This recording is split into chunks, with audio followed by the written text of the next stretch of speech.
Hey guys, I was just got something to talk about, and I hope you receive it. And it has. I'm talking to Christians, okay? That's what I'm talking to. But anybody is welcome to look at this. And I'm gonna just start from this was a couple of weeks ago, you know. So I was just laying around.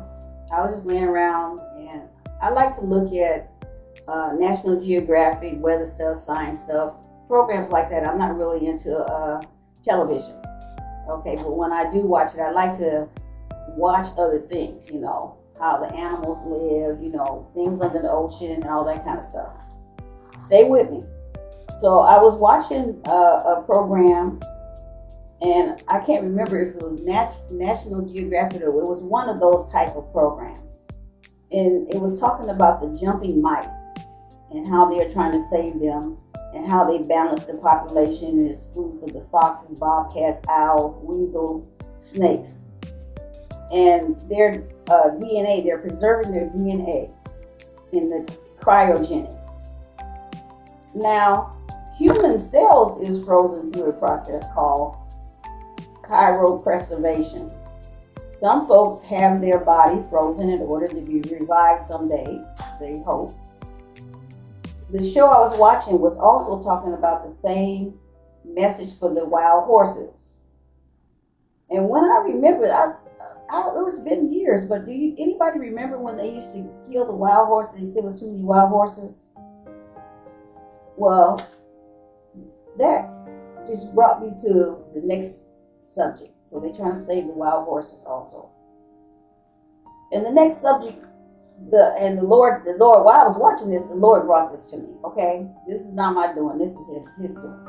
So He said, and the Alabama Supreme Court issued a ruling declaring that the embryos through in vitro fertilization should be considered children.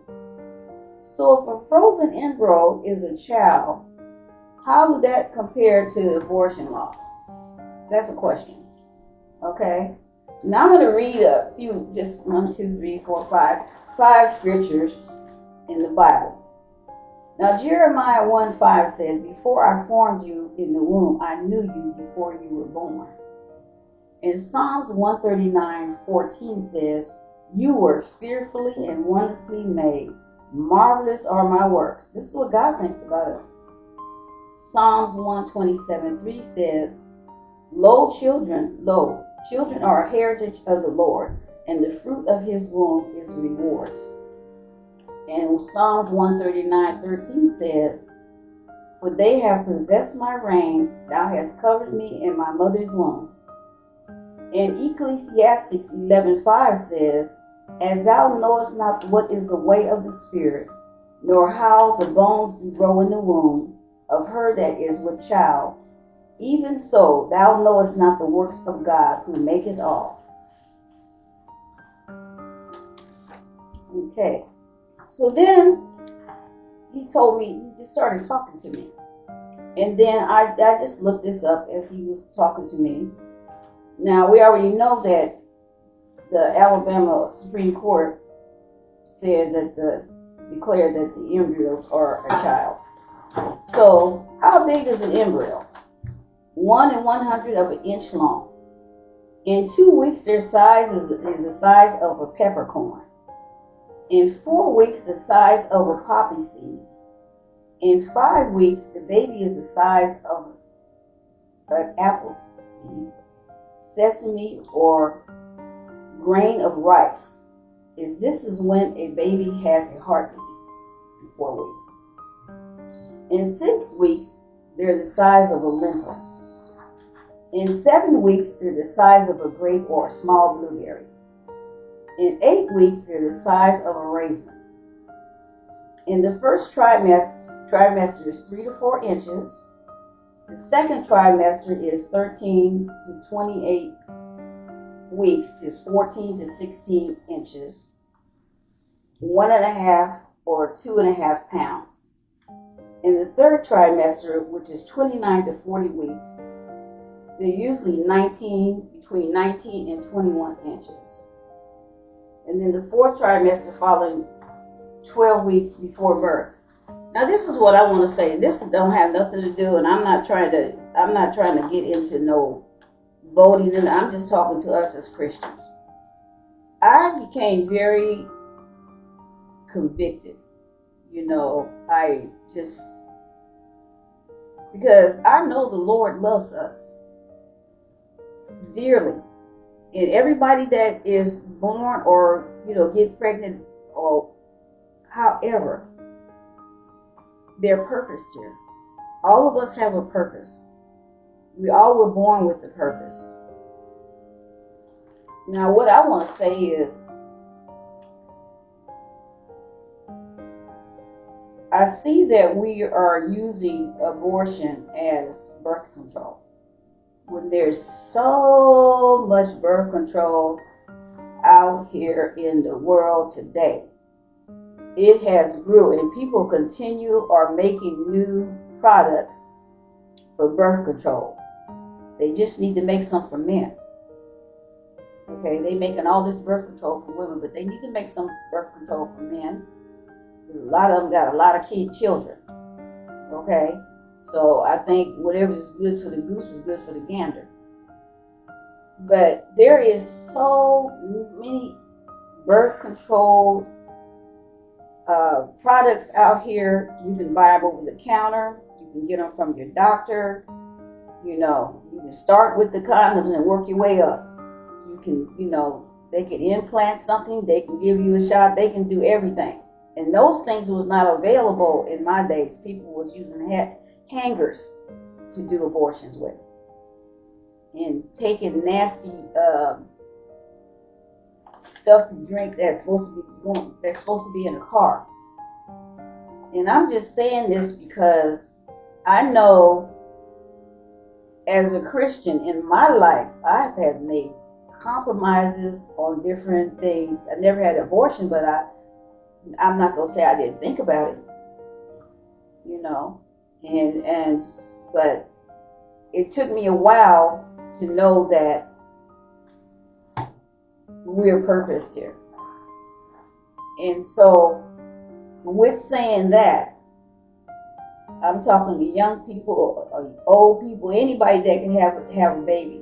There's a lot of people, they're older and they don't think they can have any more children. But if it's purpose, you can have some more. You're not too old to get pregnant. But I want to say is, let's concentrate on using the contraceptives that we have. Okay?